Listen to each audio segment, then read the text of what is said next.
Jesus said, "Blessed are the peacemakers, they shall be called the sons of God." But Jesus also said, "Blessed are they who are not offended in me."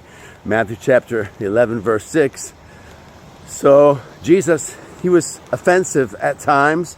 He told his apostle and disciple Peter, "Satan, get behind me. You're an offense to me. You're not mindful of the things of God. You're mindful of the things of men." Self-willed, self-promoting, self-pursuing. And Jesus told the religious leaders of his day, the Pharisees, the Sadducees, he said, "Your father's the devil," in John chapter 8. So if that be the case, you have to have thick skin and know who you are, who you're called to be, who you're called to walk with. When many departed and left Jesus, when many left and departed from Jesus, there were some who were a little bit unsure. And Jesus said, "You may leave also, should you wish to do so." And Peter and a few of the preeminent disciples who were closest to Jesus, typically Peter, James, and John, who ascended to the Mount of Transfiguration with him, they said, "Where shall we go? You have the words of life." So if that be the case, and Jesus has the words of life, or God has positioned you with someone to walk alongside of them for life and to serve them and fulfill the call of God together, you have to be loyal and not let your ego get in the way to hinder the calling and the purpose of God for you, lest you limit your total potential, your purpose, and your purity be polluted by reason of your pride that oftentimes can get in the way and hinder purpose. So you have to be willing to forgive and live and stay connected to Christ and the people he's put in your life, and submitting to God. Godly authority is a blessing for you throughout the totality of your life if you're smart enough to do so. Sadly, few do, and they miss the blessing of divine relationship. They get offended, they get divorced, they walk away. They have many times and opportunities to grow and mature, but that bridge, that relationship that God puts in your life, is not merely to be used and abused to get what you want and then walk away and be disloyal to that person. We've got children who are not even honorable and respectful to their own parents, who get what they want at Christmas and birthdays, but throughout the rest of the year they ignore that parental counsel and wisdom and guidance and disobey and throw their life into disarray because of their disobedience.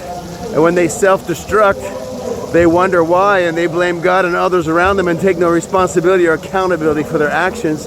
We must take accountability for our words and actions, lest we be our own worst enemy and self-destruct and come to our own demise and our lives unravel by reason of our stupidity, arrogance, and unwillingness to listen to divine authority and those who God has put in our lives. So if you speak and people don't listen and they go blah, blah, blah in your face, or they roll their eyes in disrespect and they want gifts at Christmas on their birthday, think again, because even Santa Claus doesn't bring gifts to naughty boys and girls, nor should you.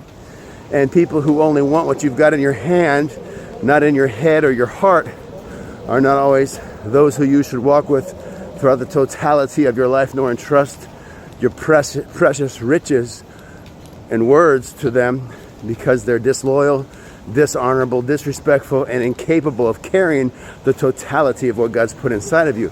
Elijah had a spiritual son named Elisha, and before he could get a double portion of his spirit and anointing, he had to see him go up. He had to be with him and understand the anointing, the calling, the sacrifice, and thereby eye to eye, heart to heart, have a connection. Elisha sacrificed greatly and burned his plows and his agricultural equipment and left behind his business to be with Elijah, his spiritual father, to catch the mantle that was passed on to him at the ascension of Elijah.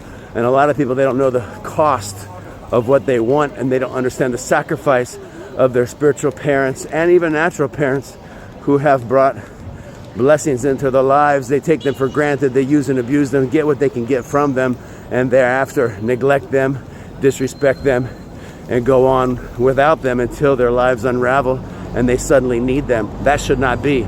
Asian and Latino cultures, they respect their parents. They are loyal, they are honorable, and they're blessed because of that. They understand family in a deeper, more profound generational way, as should we. So may God teach you loyalty. May God change your heart and impart within you integrity. And may God give you the wisdom and the wherewithal to listen with humility and be blessed as you do.